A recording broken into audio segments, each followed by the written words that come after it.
پوری طرح رپورٹس آ رہی ہیں کہ ہوا اصل میں کیا، کس طرح کی حربے استعمال کیے گئے، اور جس طرح کی رپورٹس آ رہی ہیں ہم نے فیصلہ کیا. محمود خان پلیز آئیں.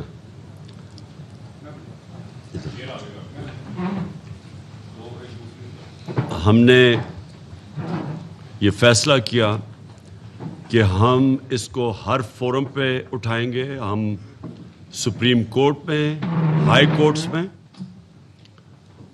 ہم ہیومن رائٹس آرگنائزیشن میں انٹرنیشنلی اس چیز کو اٹھائیں گے کہ انہوں نے ایک پرامن احتجاج جو جماعت 26 سال سے اس ملک میں ہمارا ایک ٹریک ریکارڈ ہے کہ ہم نے کبھی کسی قسم کا وائلنس نہیں کیا، کبھی انتشار کی پولیٹکس نہیں کی. ہمارے اوپر کئی دفعہ بڑا پریشر تھا جب ہم کراچی میں شروع کی، پارٹی بنائی کہ جی کراچی میں ان دنوں میں MQM کا دور تھا اور وہاں دہشت گردی بہت تھی. ہمیں لوگوں نے کہا کہ جی اگر آپ اپنے ایک ملیٹنٹ ونگ پارٹی میں نہیں بنائیں گے تو آپ کی پارٹی کراچی میں نہیں بن سکتی. اور سارے پارٹیز کے ملیٹنٹ ونگز تھے جو وہاں اس وقت کراچی میں تھی. ہم نے واحد پارٹی تھی جس سے فیصلہ کیا کہ ہم کسی قسم کا ملیٹنٹ ونگ اس لیے نہیں بنائیں گے کیونکہ ایک دفعہ جب آپ اپنی پارٹی کے اندر یہ ڈال دیتے ہیں ملیٹنسی تو وہ پھر پارٹی کے اوپر ٹیک اوور کر جاتی ہے. تو کیونکہ ہم نے ہمیشہ اپنے آپ کو ایک ڈیموکریٹک پارٹی سمجھا، تو اس لیے جو ایک پرامن احتجاج، اور میں ریپیٹ کرتا ہوں کہ یہ احتجاج کس چیز کا تھا، میں اپنی قوم کو بار بار یہ ریمائنڈ کرواتا رہوں گا کہ باہر کی سازش ثابت ہو گئی. سارے ہمارے فورمز میں، کیبنٹ کے اندر، نیشنل سیکورٹی کونسل کے اندر، پریزیڈنٹ نے باقاعدہ وہ مراسلہ سپریم کورٹ کے چیف جسٹس کو بھیجا انکوائری کے لیے. جب ثابت ہو گیا کہ باہر سے انٹرفیرنس کی گئی، مداخلت کی گئی، پاکستان کے ایک انٹرنل افیئر نو کانفیڈنس کو کامیاب کرنے کے لیے ایک 22 کروڑ قوم کے سٹنگ پرائم منسٹر کے خلاف، صرف اس لیے کہ وہ ایک آزاد فورن پالیسی چاہتا تھا کہ اپنے ملک کے جو فورن پالیسی تھی اس کا فائدہ اپنے ملک کے لوگوں کو ہو، پھر دوسری کسی اور قوم کے لیے اپنی فورن پالیسی ہو. اس وجہ سے یہ ساری بیرونی سازش ہوئی. اور میں آج اپنی قوم کو بتانا چاہتا ہوں کہ زیادہ ٹائم نہیں لگا آپ کے سامنے، صرف 6 ہفتے لگے ہیں آپ کو سمجھ آنے میں کہ میں کیا کوشش کر رہا تھا.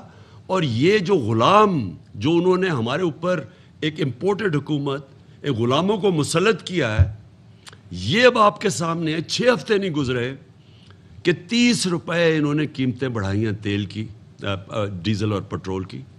جبکہ ہندوستان کیونکہ آزاد فورن پالیسی ہے، اس کے باوجود کہ وہ امریکہ کا اسٹریٹجک ایلائی ہے، انہوں نے اپنی قیمتیں کم کر دی ہیں. میرے خیال میں 25 روپے لیٹر، مجھے ایگزیکٹ پتہ نہیں، انہوں نے کم کر دی ہیں کیونکہ انہوں نے روس سے تیل 30% کم پہ امپورٹ کیا، جو ہم نے روس سے نیگوشیٹ کر لیا تھا. حماد اظہر جو پیٹرولیم منسٹر ہے، انہوں نے خط اپنا دکھایا ہے کہ ہم نے ان سے 30% کم پہ، یعنی ہم نے ان کو ڈسکاؤنٹ پہ ان سے تیل لینے کا معاہدہ کر لیا تھا. تو انہوں نے امریکن پریشر پہ اور پھر انہوں نے IMF پہ پریشر ڈالا، قیمتیں انہوں نے اس کی وجہ سے بڑھا دی. IMF نے پریشر ڈالا کہ آپ قیمتیں بڑھائیں پٹرول اور ڈیزل کی. اور پھر جدھر سے ہمیں سستا تیل مل سکتا تھا، وہ امریکنوں کے خوف سے، اپنے آقاؤں کے خوف سے انہوں نے وہ تیل نہیں لیا جو ہندوستان نے لیا.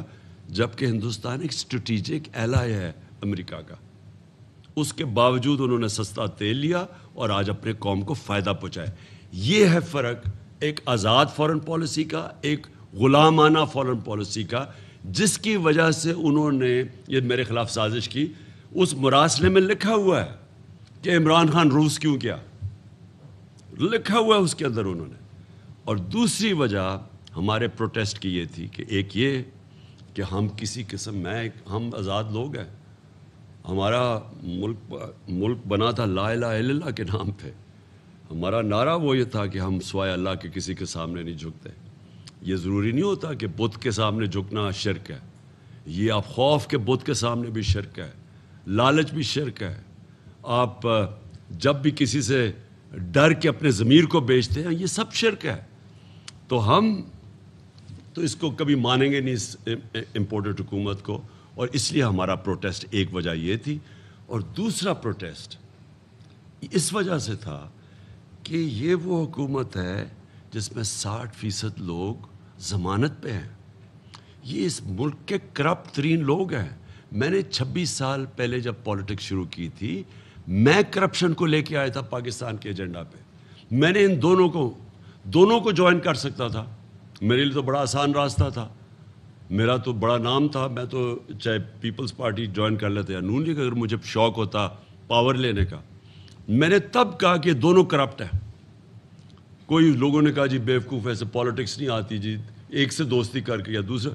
میں نے کہا یہ دونوں کرپٹ ہیں 26 سال پہلے. اور یہ لوگ اتنی جد و جہد کے بعد جب ہم ان کو شکست دی دونوں کو, اور جب ہم اقتدار میں آئے, تو یقین کریں کہ ان کے اوپر جو کیسز تھے وہ سارے پرانے کیسز تھے. ہم نے نہیں بنائے کیسز. ہماری گورنمنٹ نے نہیں کیسز بنائے, سوائے وہ مقصود چپڑاسی کے اور ایف آئی اے کے کیس شہباز شریف کے اوپر اور ٹی ٹی کا کیس. باقی سارے ان کے کیسز ان کے اپنے دور کے کیسز ہیں. تو وہ کیسز بھی ان کی اتنی پاور تھی, اتنا ان کا انفلوئنس تھا مافیا کا, ان کی اتنی پینیٹریشن تھی پاکستان کے انصاف کے نظام پہ کہ وہ کیسز ہی نہیں ختم ہوتے تھے. وہ چلتے جاتے تھے آگے, کبھی بیل ہو جاتی تھی. اور اب یہ اگر سمجھتے ہیں کہ ان سزا یافتہ لوگ, جو کہ وہ سب سے بڑا سزا یافتہ جو مجرم ہے پاکستان کا, جو یہاں سے بھاگا ہوا ہے, وہ وہاں سے بیٹھ کے فیصلے کرے گا پاکستان کے, اس سے سارے بھاگے جاتے ہیں اس سے اس ملک کے فیصلے کروانے کے لیے. اور دوسرا باپ بیٹا دونوں سزا ہونی تھی ان کو. یہ جو 24 ارب روپے ایف آئی اے کے کیسز کے اندر ان کو سزا ہونے کا ٹائم تھا. کیسز کھینچتے رہے 1 سال تک. ان کو دونوں باپ بیٹا ضمانت پہ اگر یہ سمجھتے ہیں کہ ہم ان کو ایکسیپٹ کر لیں گے, میں آپ کو آج کہتا ہوں, میں نے آج اپنی ساری کور کمیٹی کے سامنے کہا, میں اپنی جان قربان کر دوں گا, میں کبھی ان کو ایکسیپٹ نہیں کروں گا. میں ان کے لیے آخری دم تک لڑنے کے لیے تیار ہوں. اور ہم نے آج یہ فیصلہ کیا ہے, آج ہم نے اپنا جائزہ لیا ہے, ہم نے پوری تیاریاں شروع کر دی ہیں. میں نے ان کو 6 دن کا ٹائم دیا تھا. اس کے بعد میں اناؤنس کروں گا کہ ہم پھر کب آ رہے ہیں اسلام آباد, اور انشاءاللہ اس باری تیاری کر کے آئیں گے. انہوں نے جو ہمارے ساتھ کیا, جس طرح کا تشدد کیا, جو انہوں نے گلو بٹ ہمارے خلاف استعمال کیے, جس طرح کے انہوں نے کیسز بنائے, سب کے اوپر, ہم سب کے اوپر کیسز بنا دیے, ایف آئی آر کاٹ دیے. کیونکہ ان چوروں کا یہی کام ہے.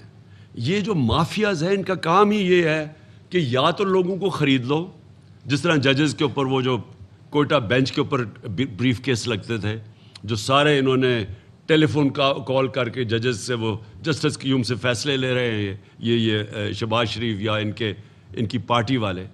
یا پھر سپریم کورٹ کو ڈنڈوں سے حملہ کر لو اگر وہ پیسے نہ مانگے, اگر جسٹس سجاد علی شاہ. یہ تو وہ مافیا ہے. یا پھر ٹیپیں بنا لو ججز کے اوپر اور ان کو ٹیپوں سے بلیک میل کرو. یہ تو وہ مافیا ہے جس کو سپریم کورٹ نے کہا تھا سسلین مافیا. تو یہ لوگ اب ہمارے اوپر کیسز بنائیں گے, کتنی ایف آئی آر کاٹیں گے. ہم نے فیصلہ کیا, پہلے تو مارچ کی تیاری آج سے میں نے سب کو لگا دیا کہ ابھی سے اپنے اپنے حلقے میں جائیں اور تیاری کریں. اب وہ کہ جو انہوں نے ہمارے سے کیا ہے اس کو ہم نے کیسے کاؤنٹر کرنا ہے, وہ ہم نے پورا پلان بنایا ہوا ہے. دوسری چیز, سپریم کورٹ میں ہم جائیں گے پٹیشن لے کے, اور سپریم کورٹ سے آج ہم پوچھیں گے, ہم انشاءاللہ منڈے کو لے کے جا رہے ہیں پٹیشن, کہ کیا اس ملک کے اندر ایک پرامن احتجاج, اور احتجاج بھی ان چوروں کے خلاف, پرامن احتجاج, کیا یہ اس ملک میں ایک ڈیموکریٹک پارٹی کا حق ہے یا نہیں ہے. ہمیں واضح طور پہ بتا دیں کہ کیا یہ پکڑ دھکڑ ہونی ہے اگر ہم اگلے پرامن احتجاج کریں گے یا نہیں ہونی. ہمیں یہ واضح طور پہ بتا دیں سپریم کورٹ کہ یہ ہمیں ساری جگہ سڑکیں بند کریں گے, کنٹینر لگائیں گے, ملک کو تنگ کریں گے, سب کو بند کریں گے. 20 لاکھ لوگ لندن میں عراق وار کے خلاف نکلے, ایک کنٹینر نہیں لگا, ایک کچھ نہیں کو, کسی نے کسی کو نہیں پکڑا, کسی نے رات کے اندھیروں میں چھلانگیں نہیں ماری ان کے گھروں کے اندر اور ان کی عورتوں کو تنگ کیا. میں آج ڈاکٹر یاسمین کو بٹھایا ہوا ہے. ڈاکٹر یاسمین 70 سال سے اوپر ہے. ان سے جو ساری ان کی ویڈیو چل رہی ہے کہ جو انہوں نے کیا ہے ہمارے ساتھ, کہ ہم جس طرح کوئی ملک دشمن تھے, ہم پتہ نہیں کوئی اسلام آباد میں کوئی انتشار پھیلانے آ رہے تھے. ہم نے 126 دن کا دھرنا کیا ہوا ہے اسلام آباد میں ڈی چوک میں. بتایا ہم نے کیا کوئی توڑ پھوڑ کی, کوئی کسی کو کچھ کیا. وہ بھی جو انہوں نے کیس بنایا وہ پی ٹی وی کا, میں چیلنج کرتا ہوں وہ فراڈ تھا. میں چیلنج کرتا ہوں, مجھے بتائیں وہاں سی سی ٹی کیمرہ لگے ہوئے, وہ ہمارے نہیں تھے. ابھی ہمیں انفارمیشن ہے انہوں نے کئی درختوں کو آگ لگا دی. وہ صاف نظر آ رہا ہے کہ وہ ہمارے لوگ ہی نہیں تھے. وہ ایک جگہ پولیس والے کر رہے تھے, ایک جگہ نون لیگ والے لوگ کر رہے تھے ہمارے اوپر ڈالنے کے لیے, کیونکہ یہ مافیا ہے. ہمارا ہمیشہ پرامن احتجاج رہا ہے. میں اگر پاکستان میں فیملیز کو بلا رہا ہوں, فیملیز کو کہہ رہا ہوں کہ آپ آئیں, اور فیملیز تھی رات صبح کے سارا راستہ جو میں اسلام آباد انٹر کیا 7 گھنٹے لگے, دونوں طرف سڑک کی تصویریں آپ کی, عورتیں کھڑی ہوئی ہیں, بچے لوگوں نے اٹھائے ہوئے ہیں. تو کیا ہم انتشار کرنے آ رہے تھے؟ تو ہم نے سپریم کورٹ کو انشاءاللہ منڈے کو جائیں گے. ہم نے سی سی پی اے لاہور اور وہ جو دوسرا ڈی جی آپریشنز ہے, ہم نے ان کے ڈی آئی جی آپریشن, ہم نے اس کے اگینسٹ عدالت میں جانا ہے, ان کے اگینسٹ ایف آئی آر کٹوانی ہے جو انہوں نے کیا. اسلام آباد کا جو آئی جی ہے, جو مجرم, اس کو سزا ہونے والی تھی لاہور کی سیف سٹی میں, اس نے بٹھایا یہاں تاکہ یہ غلط کام کرے. ہم نے جن ہم نے نام لکھ رہے ہیں پولیس آفیسرز کے, ساروں کو ہم نے لے کے جانا ہے ان کے اوپر ایف آئی آرز کاٹیں گے. ہم نے ان کو کبھی ان کے سارے نام سارے سوشل میڈیا پہ ان کی شکلیں ڈالیں گے جو انہوں نے اس ملک کے ساتھ کیا ہے. اور میں اپنے سپریم کورٹ کو, اپنی عدلیہ کو, دیکھیں یہ پاکستان کی جمہوریت کا اب امتحان ہے. کیا ہماری جمہوریت میں یہ آپ اجازت دیں گے کرنے کے لیے؟ کیا آگے اگر آپ پرامن احتجاج کے دروازے روکیں گے تو کیا ہم گھر میں چپ کر کے بیٹھ جائیں گے اور قبول کر لیں گے ان سب کو؟ کیا ہم بھیڑ بکری جو ہم ایکسیپٹ کر دیں گے ان چوروں کو, ان امریکنوں کے غلاموں کو؟ ہم تو نہیں کرنے لگے ان کو. ہمارے لیے کیا راستہ رہ جائے گا؟ میں بڑے ادب سے اپنی عدلیہ سے کہنا چاہتا ہوں کہ امتحان یہ آپ کا بھی ہے. ہم جا رہے ہیں آپ کے پاس, ہم سارے لیکیں کریں گے, ہم ہائی کورٹس میں جائیں گے. ہمارے انہوں نے لوگوں کو نیچے پکڑا اور جو تشدد کیا اور جو انہوں نے راستے میں کیا لوگوں کے ساتھ اور جو عورتوں کے ساتھ کیا, میں صرف جو عورتوں کے ساتھ, جو وکلا کے ساتھ کیا, وکیلوں کی بس ہے, وہ وکیل وہاں ہیں, صرف ان کے وہاں عورتیں وکیل بھی تھی, جس طرح انہوں نے پکڑ کے ان کو مارا ہے. یہ ہے شریفوں کا کلچر, یہ ہے ان ڈاکوؤں کا, چوروں کا, مجرموں کا. یہ وہ لوگ ہیں جو کہ ملک لوٹنے آتے ہیں اور پھر باہر بھاگ جاتے ہیں, جدھر انہوں نے اربوں روپیہ رکھا ہوا ہے. صرف آتے ہیں جب ان کو اب این آر او ملے گا تو یہ انتظار ہے واپس آنے کی.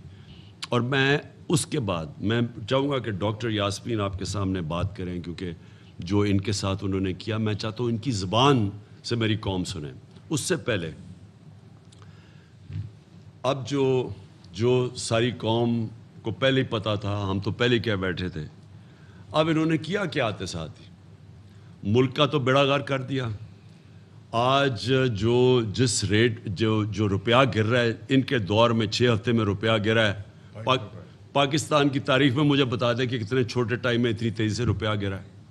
جو سٹاک ایکسچینج گری ہے, جو مہنگائی ہوئی ہے, جو پاکستان میں مہنگائی ہونے جا رہی ہے, یہ کبھی ہوئی ہے پہلے, اور جو پاکستان کی معیشت کا آگے جس طرف تباہی کی طرف جا رہا ہے, جو وہ سامنے جا رہا ہے, جو آگے حالات آ رہے ہیں اس ملک کے, جو ان سے کچھ سنبھالا نہیں جا رہا, فیصلے نہیں ہو رہے کیونکہ بندر بانٹ ہوئی ہوئی ہے. اچھا جی تم یہ وزارت پکڑ لو, تم ادھر سے کرو, تو کوئی فیصلے نہیں ہوتے ان کے. تو یہ جو ملک کے ساتھ آج ہو رہا ہے, میں صرف آج اپنے اداروں کو یہاں بیٹھ کے ایک پاکستانی ہوتے ہوئے، میں آج ایک پاکستانی ہوتے آپ سب کو کہہ رہا ہوں کہ یہ ملک جا رہا ہے تباہی کی طرف. اس ملک کو بچانے کے لیے صرف ہم نے کوئی ٹھیکہ نہیں لیا ہوا، یہ ساری قوم کا ذمہ داری ہے، یہ اداروں کی ذمہ داری ہے جو یہ سارا تماشا دیکھ رہے ہیں. اور یہ اگر اسی طرح چلتا رہا تو وہ سب ذمہ دار ہوں گے جنہوں نے الاؤ کیا اس طرح کے کرپٹ مجرموں کو، سزائے یافتہ لوگوں کو، ضمانت پہ لوگوں کو جو 30 سال سے اس ملک کے اوپر قیادت کر، ان کو جو اوپر بٹھایا ہے، یہ سب ذمہ دار ہوں گے. میں بھی چاہتا ہوں کہ ڈاکٹر یاسمین صرف آپ یہاں بتا دیں کہ جو آپ سے ان سے کیا. جی میرا خیال ہے فوٹیج تو آپ ساروں نے دیکھ ہی لی ہوگی. اصل جو بات میں کرنا چاہتی ہوں، کانسٹیٹیوشن کے مطابق ایک خاتون کو اگر آپ نے اریسٹ بھی کرنا ہے، پکڑنا ہے، تو آپ کے پاس لیڈی پولیس ہونی چاہیے. ہم ساری خواتین تھیں، کوئی لیڈی پولیس وہاں آپ کو، اگر آپ لوگ فوٹیج دیکھیں تو کوئی لیڈی پولیس نہیں تھی. اور کیونکہ پرامن احتجاج تھا، گاڑی میں خود ڈرائیو کر رہی تھی. پہلے تو انہوں نے مجھے گاڑی سے گھسیٹنے کی کوشش کی، جس کے اندر 3 آپ کو پتہ ہے مستنڈے جو تھے وہ کھینچ رہے تھے مسلسل، اور اس کی بھی فوٹیج میرا خیال آپ ساروں نے دیکھی. اور جب میں باہر نکلی، اور اس وقت تک یعنی میں 10 بجے سے وہاں کھڑی تھی اور 12 ساڑھے 12 اس وقت تک ہو چکے، انہوں نے اتنی ٹیئر گیس پھینک چکے تھے. ہمارے لڑکے جو ہمارے کارکن تھے ان کو اتنا ان پہ تشدد کر چکے تھے کہ میں بطور ایک ماں مجھے بڑی تکلیف ہوئی. تو میں نے کہا میں گاڑی آگے جا کے، یہ جو لائن پولیس کی کھڑی ہے یہاں کوئی بڑا بندہ تو کھڑا ہی ہوگا نا، میں اس سے پوچھوں کہ بھئی کب تک تم یہ کرتے رہو گے، خدا کے واسطے کوئی رحم کرو ہمارے حال پہ. میں نے جو گاڑی ان کے پاس لے کر، اگر آپ وہ فوٹیج دیکھیں تو آپ کو یہ بھی نظر آئے گا کہ گاڑی میں بالا جا کے روکی میں نے گاڑی، اور میں نے کہا کہ میں کسی سے بات کر لوں. انہوں نے اس طرح ڈنڈے برسائے کہ اگر میں وہاں سے گاڑی ڈرائیو کر کے نہ نکلتی تو شاید انہوں نے مجھے بھی مار ڈالنا تھا. اور جس طریقے سے جنگلیوں کی طرح وہ پیچھے بھاگے. میں 72 سال کی ہونے والی ہوں، اور یہ پہلی دفعہ نہیں ہے کہ میں احتجاج میں شامل ہوئی ہوں. 16 سال کی عمر سے میں احتجاج کر رہی ہوں. میں نے زندگی میں اس طرح کی غنڈہ گردی کبھی نہیں دیکھی، اور نہ اس طرح کی جو میں کہتی ہوں تشدد جس طرح کیا جا رہا تھا، جس طرح ٹیئر گیس کیا جا رہا تھا. میں نے اور پھر جو سب سے تکلیف دہ چیز تھی، یہ ہم نے یہ دیکھا کہ رائٹرز جو ہے نا وہ جا کے توڑتے ہیں پراپرٹی. ہم نے سب نے دیکھا، میڈیا نے اس کو دیکھا، ریکارڈ کیا کہ انہوں نے پرائیویٹ گاڑیاں جو سائٹس پہ کھڑی تھیں، یہ ان کے گلو بٹوں نے ان ساری گاڑیوں کو توڑا، ان کی ونڈ شیلڈز توڑی. بلکہ میری ایک گاڑی جو پیچھے کھڑی ہوئی تھی، کیونکہ اس کے اوپر خان صاحب کی اور میری تصویر ہے، اور انہوں نے اس گاڑی کی بھی جا کے ونڈ شیلڈ، وہ خالی گاڑی تھی، اس کی بھی جا کے ونڈ شیلڈ توڑ دی. اس لیے، اور سب سے بڑی بات ہے، وہ کہتے ہیں نا جی یہ جو 4 دیواری والی بات، میں وہاں گواہ ہوں اس بات کی کہ حماد اظہر کے گھر کے اندر پولیس ٹاپ کے آ رہی تھی، اور میں اپنی ویڈیو سے دکھا رہی تھی ان کو، اپنا میڈیا کو، کہ یہ دیکھیں یہ پولیس جو ہے یہ ٹاپ کے آ رہی ہے، اور ان کے پاس کوئی کسی قسم کے. یہ جب اندر آئے ہیں تو انہوں نے مجھے کہا کہ اب چلے میرے ساتھ، تو میں زمین پہ بیٹھ گئی. تو میں نے اس لیے زمین پہ بیٹھ گئی، تو میں نے کہا ایک خاتون ہونے یہ ہاتھ تو نہیں لگائیں گے نا مجھے. اور اسی امید سے میں زمین پہ بیٹھی رہی، اور ان کو پھر احساس ہوا، کیونکہ اتنی دیر میں میڈیا پہنچ گیا، ان کو بتایا. انہیں جب میڈیا آیا، ورنہ تو شاید اس وقت بھی مجھے گھسیٹ کے لے جاتے. تو میں آج خان صاحب سے یہ اور وہ بتائے نا، وہ جو ہماری ایم پی ہے، جی میں آپ کو ہماری نہیں جی، صرف ایم پی اے نہیں، وہ جو ہمارا ورکر آپ کو پتہ ہے شہید ہوا ہے لاہور، فیصل، اس کی بیوی، میں اس کے پرسوں اس کے جنازے پہ جب گئی تو اس کی بیوی نے رو رو کے مجھے کہا کہ میڈم میاں تو میرا چھپا ہوا تھا، کیونکہ یہ ڈر تھا کہ کوئی وہ نہ ہو چھپ. انہوں نے دروازہ توڑا. میں گھر میں اپنی بچیوں کے ساتھ ہی میں جانباز میں نماز پڑھ رہی تھی، انہوں نے آ کے میری نماز بھی توڑی. اور میں نے سے پہلا سوال پوچھا کہ تمہارے ساتھ کوئی، ان کے ساتھ کوئی لیڈی پولیس تھی؟ انہوں نے کہا جی کوئی لیڈی پولیس نہیں تھی. اور یہی بات ہماری ایم پی اے جو ہیں، میرے سے بھی 2-4 سال عمر میں بڑی ہیں، ان کا گھر کے اندر دروازہ توڑ کے ان کو باقاعدہ گھسیٹ کے اور ان کو جیل لے کے گئے. تو میرا یہ مطلب ہے کہ یہ اس پاکستان کے اندر ہم کیا کر رہے ہیں؟ ہم اس پاکستان میں جو پیدا پاکستان میں ہوئے، رہے پاکستان میں رہے، ہمارے بچے پاکستان میں ہیں، یہ ظلم جو ہے ایک حد تک ہی ہو سکتا ہے. اور میں یہ بتانے لگی ہوں آپ کو کہ یہ کیونکہ انٹیریئر منسٹر خود ایک قاتل ہے، ایک قاتل ہے نا، کیونکہ وہ شیر علی صاحب جو ان کی ہی پارٹی کی تھے، انہوں نے کہا 20 قتلوں سے زیادہ اس نے قتل کیے ہوئے ہیں. ایک قاتل ہے، ایک کرمنل ہے، ایک مجرم ہے، وہ اسی قسم کی پالیسیاں دے گا. اور پھر بعد کے اندر پھر اترا کے کہتے ہیں دیکھیا سی کی کیتا ہے، تم نے عوام کو مار مار کے حشر کر دیا، عورتوں کی بےعزتیاں کی، عورتوں کو مارا، اس کے بعد تم فخر کر رہے ہو اس بات پہ. میں ڈاکٹر صاحبہ دیکھیں، اگر ماڈل ٹاؤن میں کیونکہ میں سب سے پہلے گیا تھا جب انہوں نے 14 لوگوں کو قتل کیا اور جو 70 لوگوں کو گولیاں لگی تھیں، میں ہاسپٹل بھی گیا تھا. سب کے سامنے ٹی وی کے اوپر نہتے لوگوں کے اوپر یہ گولیاں چلائیں انہوں نے. اگر وہاں ماڈل ٹاؤن میں رانا ثناءاللہ اور شہباز شریف ان کو اگر سزائیں ہو جاتی تو آج اس طرح کا آپ پولیس کا رویہ اپنے لوگوں پہ نہ دیکھتے. یہ کوئی بھی قوم اپنے لوگوں پہ کبھی اس طرح کا ہاتھ نہیں اٹھاتی. میں نے انگلینڈ کے اندر کیا 25 سال اپنے زندگی کے 2 پارٹیز، کنزرویٹو، لیبر، لبرل، ان کی پالیٹکس دیکھی ہے. مظاہرے میں نے وہاں بھی دیکھے ہیں. میں نے آپ کو بتایا 20 لاکھ لوگ نکلے عراق وار کے خلاف. میں نے کبھی کسی پولیٹیکل پارٹی کے لوگوں کے مظاہرے کے اوپر یہ چھوڑیں یہ کہ ڈنڈے مارے اور رات کو اٹیک کر کے لوگوں کو، عورتوں کو، آپ تصور بھی نہیں کر سکتے کہ کبھی کوئی اس طرح کا ان کے اوپر کوئی پولیس ایسے جا کے کوئی دھکا بھی دے سکے. تو یہ جو کر رہے ہیں، یہ پاکستان کو دھکیل رہے ہیں. یہ جو گلو بٹ کی ساری ان کا، اور یہ ابھی سے نہیں ہے، جب سے یہ شریف آیا نواز شریف، انہوں نے، مجھے یاد ہے کرکٹ سرفراز نواز ہوتا تھا 1989، ہم کرکٹ ہی کھیلتے تھے، اس نے کئی تنقید کر دی، اس کو ڈنڈوں سے مارا. یہ غلام حسین صاحب بیٹھے ہوئے ہیں یہاں، ان کی پٹائی کی 81 میں. نجم سیٹھی جو کہ آج کل بڑا ان کا سپورٹر بنا ہوا ہے، 2 دن انہوں نے بند کر کے اس کو پھینٹا لگایا. اس کی بیوی، میں افسوس کرنے گیا تھا اس کی بیوی کے ساتھ کہ اس نے بتایا کیسے پکڑ کے. ان کی یہ ہسٹری ہے، ان کی یہ فیشسٹ ہے.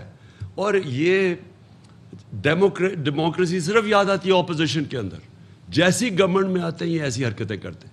تو میں 2 چیزیں آخر میں کہنا چاہتا ہوں. ایک کہ اگر ان کا خیال ہے آج ہماری پارٹی میں غصہ ہے، میں نے جو اس دن رکا ہوں، میں صرف اس دن ہم ساری تیاری کر کے آئے ہوئے تھے وہاں بیٹھنے کے لیے، میں صرف ایک وجہ سے رکا کہ جس طرح کا غصہ تھا لوگوں میں، کیونکہ کوئی نہیں سمجھ رہا تھا. سپریم کورٹ نے صبح کوئی ہمیں وہ دی گائیڈ لائنز دیں آئیں کہ جناب رکاوٹیں بھی ہٹ جائیں گی، چھوڑ دیا جائے ورکرز کو ہم سارے سمجھے کہ سارا کچھ ٹھیک ہو گیا.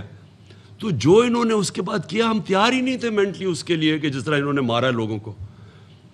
میں صرف اس کے اوپر ایک چیز کہنا چاہتا ہوں، جتنا غصہ تھا اس وقت، مجھے پوری طرح یقین تھا کہ اگلے دن وہاں خون ہونا تھا، لوگوں نے لڑنے کے لیے تیار ہو گئے تھے، گولی چل سکتی تھی، لوگوں کے جو جذبات تھے وہ وہاں پہنچ گئے تھے.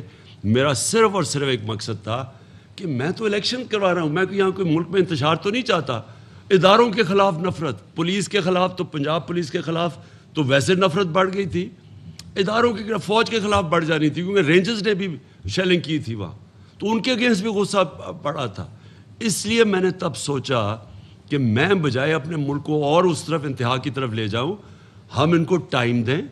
میں نے 6 دن کا ٹائم دیا ہے، 6 دن کے بعد میں پھر اناؤنس کروں گا. میں یہ امید رکھتا ہوں کہ سپریم کورٹ ہمیں ہمارا جو رائٹ ہے یا ہمارا حق ہے کہ ہم پرامن احتجاج کر سکتے ہیں، میں یہ امید رکھتا ہوں کہ وہ رائٹ دیں گے. اور اب دیکھیں گے سپریم کورٹ کیا کہتا ہے. لیکن ہم نے نکلنا ہے، ہم نے کسی صورت ان چوروں کو تسلیم نہیں کرنا. اور جو انہوں نے اسمبلی میں کیا ہے، پہلے الیکشن کمیشن ان کا نوکر تھا جو چیف الیکشن، اب اپنے اور 2 آدمی انہوں نے بھرتی کروا لیے ہیں وہاں، اور اب یہ نیب کا اپنا آدمی رکھوانے لگے ہیں. یعنی کوئی دنیا میں یہ ہوتا ہے کہ کوئی آپ جیلوں کے اندر جو چور ہیں ان کو کہیں گے کہ وہ خود ہی اپوائنٹ کرے گا کہ کون اس کی تفتیش کرے گا، کون اس کے اوپر فیصلہ کرے گا. یہ کہ دنیا میں سنا ہے کہ یہ ایف آئی اے کا انہوں نے تباہ کر کے رکھ دیا ایف آئی اے، کیونکہ ان کے اوپر 24 ارب کے کیسز تھے، اور وہ ابھی اس کیسز سے بھی نکل جائیں گے۔ 40 ارب کے خاندان کے اوپر نیب میں کیسز ہیں جو سامنے ہیں، 40 ارب روپے کے، اب وہ نیب کو بھی کنٹرول کر لیں گے۔ کیا یہ قوم تسلیم کرے گی اس کو؟ میں اپنے اداروں سے آخر میں پوچھتا ہوں، کیا یہ آپ اپنے ملک کی تباہی، جس طرف یہ ملک کو دھکیل رہے ہیں تباہی کی طرف، کیونکہ چوری تو ختم ہو گئی نا، اس کے بعد تو آپ بھول جائیں نا کہ اگر ان چوروں کو آپ نے، اپنی نیب بھی بن جائے گی، اپنی ایف آئی اے بھی بن جائے گی، اپنی الیکشن کمیشن بھی بن جائے گی، اور اس کے بعد کہیں گے کہ جی اچھا جی آپ آ کے الیکشن لڑ لو، نیب میں آپ کے کیسز یہ درج کرا دیں۔ ہم سب پہ ایف آئی آر کٹ گئی ہے، ہم ایف آئی آر، یعنی یہ ہمیشہ انہوں نے یہی کیا ہے۔ کیا یہ سمجھتے ہیں، میں اپنے وہ سارے معتبر اداروں سے پوچھتا ہوں کہ کیا یہ پاکستان کا جو ڈائریکشن ہے، کیا یہ ہمارے جو بچے ہیں، جو آنے والی نسلیں ہیں، ان کا یہ آپ سوچ رہے ہیں آگے کہ یہ کس طرف جا رہا ہے؟ میں تو اس کو تسلیم نہیں کرنے لگا، اور میں پھر سے آج کہتا ہوں کہ نمبر 1 ہم عدالت پہ جا رہے ہیں اور سارے اپنا کیس پریزنٹ کر رہے ہیں، ہمیں اجازت دی جائے، اور پھر نمبر 2 ہم اپنی پوری پلاننگ کر رہے ہیں۔ آج ہم نے کیا کیا سبق سیکھے ہیں، کیا کیا ہم نے اوائڈ کرنا ہے، اب ہم تیاری کر رہے ہیں، دوسری طرف ہر قسم کی تیاری کر رہے ہیں، لیکن ہم نے کبھی ان چوروں کو تسلیم نہیں کرنا۔ جی پلیز پلیز پلیز۔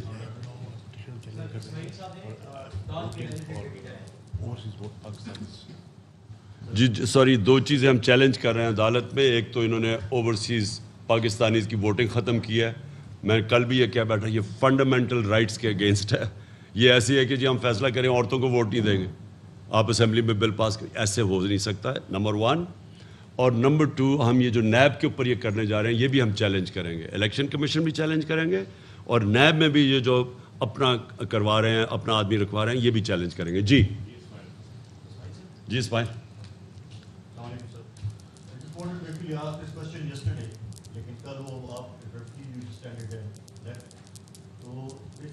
اس نے آپ کو پتہ ہی سوال اٹ واز فرمائشی، آپ کو پتہ نا فرمائش کدھر سے آئی ہوگی۔ جی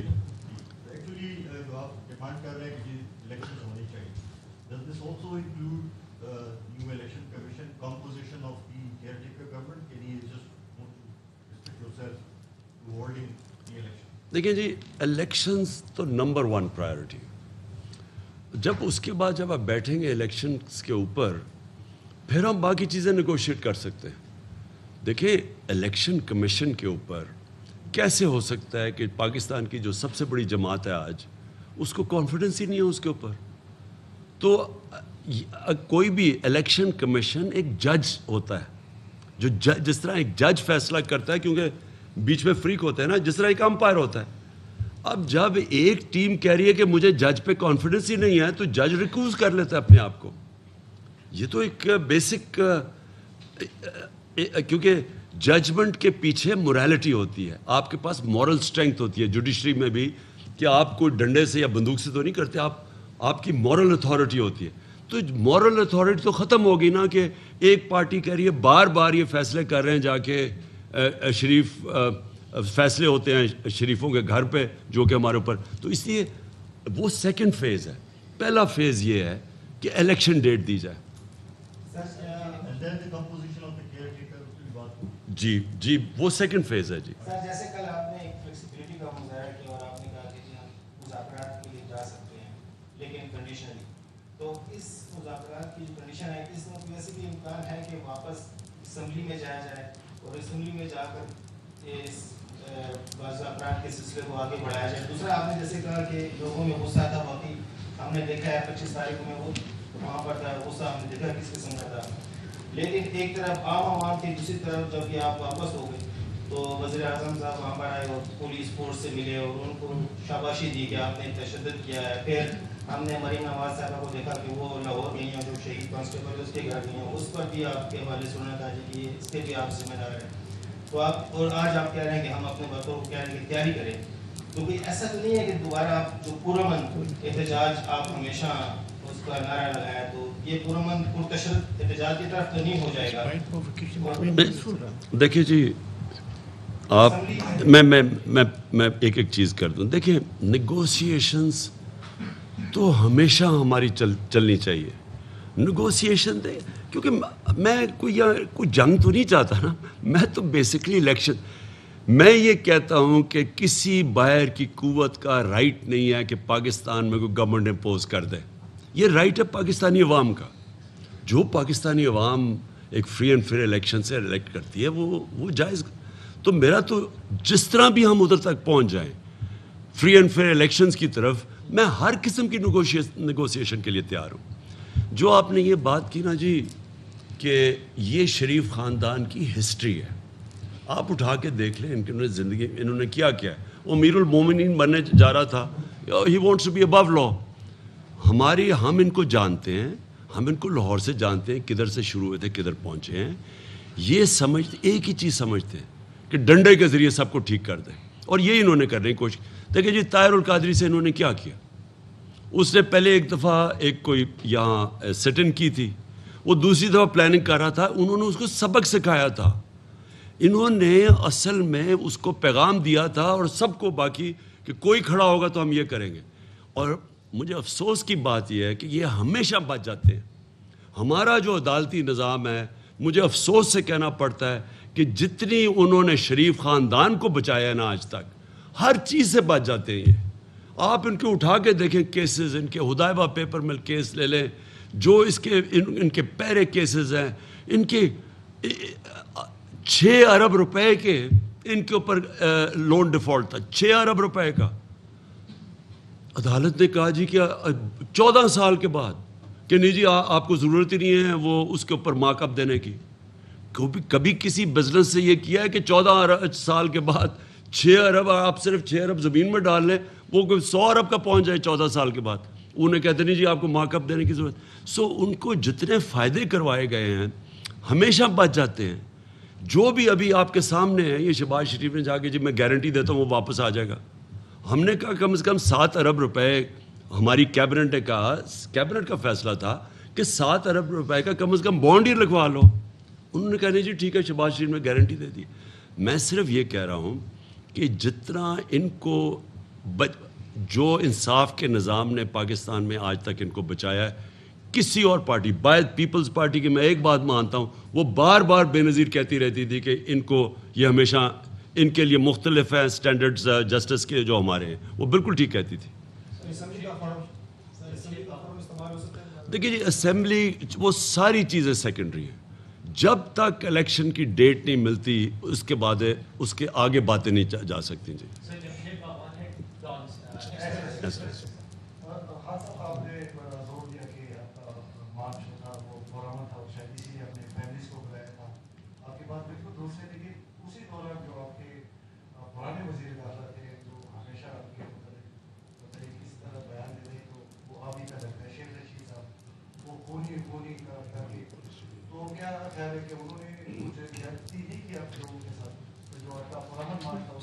دیکھیں شیخ رشید ایک میرے سے بہت سینئر پولیٹیشین ہے، اور ان کا ایک اپنا انداز ہے، ان کی اپنی پارٹی ہے، ہمارے کولیشن پارٹنر ہیں.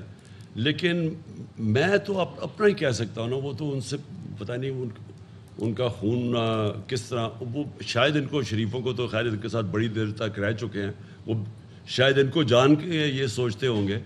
لیکن دیکھیں میں آپ کے سامنے، میں نے ہمیشہ ہمارے جلسوں میں، آپ سارے جلسے اٹھا کے دیکھ لیں، بلکہ میاں والی جیسی جگہ پہ، یہ کوہاٹ جیسی جگہ پہ کبھی اتنی خواتین نہیں آئیں جلسے پہ جو آپ آئی ہیں. تو ہم ایک اکراس دا بورڈ ایک پارٹی ہے جو ہر قسم کی اٹریکٹ، دینی مدرسے سے لوگوں کو لے کے انگلش میڈیم کلاس جو کبھی نان پولیٹیکل، سب کو اٹریکٹ کرتے ہیں ہم، کیونکہ ایک براڈ بیسڈ ہماری اپیل ہے. اس لیے میں کبھی بھی انتشار کے لیے نہیں، اس لیے ہماری پوری کوشش ہے کہ سپریم کورٹ سے ہم کلیئرنس لیں، اور پھر ہم ایک ملک میں صرف ان کو دکھانا چاہتا ہوں کہ قوم کھڑی کدھر ہے. میں جب بلاؤں گا اس بار یہ لوگوں کو، سپریم کورٹ کی ایک دفعہ کلیئرنس ہمیں ہو جائے کہ یہ گلو باٹا ان کے، اور یہ جو انہوں نے خاص طور پہ چینجز کیے ہیں، انہوں نے پولیس میں چینجز کیے، بیوروکریسی میں چینجز کیے، اپنے وہ خاص لوگوں کو لانے کے لیے جنہوں نے یہ تشدد کیا. میں صرف سپریم کورٹ سے پروٹیکشن چاہتا ہوں. میں آپ کو آج دعویٰ کرتا ہوں کہ پاکستان کی تاریخ میں کبھی اتنی پبلک نہیں نکلے گی جو ہم نکالیں گے. میں ایک ایڈ کرنا چاہوں گا خان صاحب کی اجازت سے.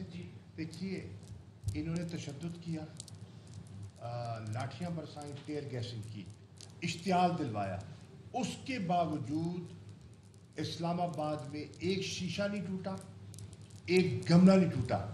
اس سے ظاہر کیا ہو رہا ہے کہ ورکر کو, پی ٹی آئی کے ورکر کو چیئرمین کی ہدایت تھی, آپ نے تشدد کا راستہ اختیار نہیں کرنا, آپ نے صبر کا مظاہرہ کرنا ہے. یہ کلیئرٹی آپ کے سامنے ہے نا. اور صبح کو آپ کے سامنے ابھی سوشل میڈیا پہ ہماری عورتیں نکلی اور وہ صاف کر رہی ہیں, وہ جو سارا گند پڑا ہوا تھا وہ صاف کر رہی تھی. اور یہ ہماری ٹریڈیشن رہی ہے. ہم نے جب دھرنے میں بھی تب سے اپنے لوگوں کو ٹرین کروایا ہوا تھا. 126 دن میں کبھی ہم نے کوئی توڑ پھوڑ نہیں کی, ہمیشہ وہ صفائی کرتے تھی. ایک پرامن احتجاج کی ٹریڈیشن بنائی ہوئی ہے پاکستان میں. جی